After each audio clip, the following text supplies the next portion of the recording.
Guys নমস্কাৰ মই ইলাবৰ হয় আপোনালোকৰ ওচৰত অন্য এটা ভিডিঅ' লৈ আহিছোঁ। আজি মই আহিছোঁ মোৰ হাজবেণ্ডে য'ত থাকে তাতে আহিছোঁ। এইটো লগত ইও আছে, ইহঁতেও ইয়াতেই থাকে। মই আজি আহি গৈছোঁ, এতিয়া দেখাই আছোঁ সিহঁতৰ কিটচেনত কি কি বনাইছে।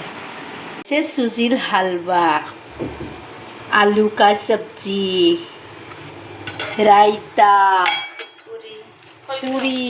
ये पूरी खुल के तो देखना ही पड़ेगा ना, नहीं तो नहीं पता चलेगा। ये देखो पूरी, गरम गरम पूरी।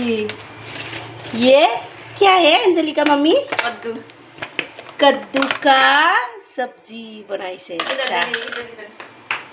ये देखो मिक्स सब्जी, साग का भाजी, ये पटल फ्राई, मिर्ची फ्राई,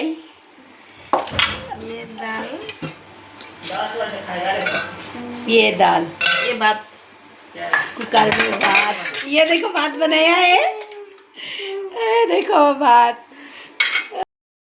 इमानखिनि आइटेम আছে ৰাতিৰ আইটেমত, কি খাম কি নাখাম আজি এইটো দি পৰিৱেশন কৰিম। আপোনালোকে চাই থাকক মোৰ ভিডিঅ'টো। যদি চাই ইণ্টাৰেষ্টিং হয় আপোনালোকে লাইক কৰিব, কমেণ্ট কৰিব, শ্বেয়াৰ কৰিব। Bye bye.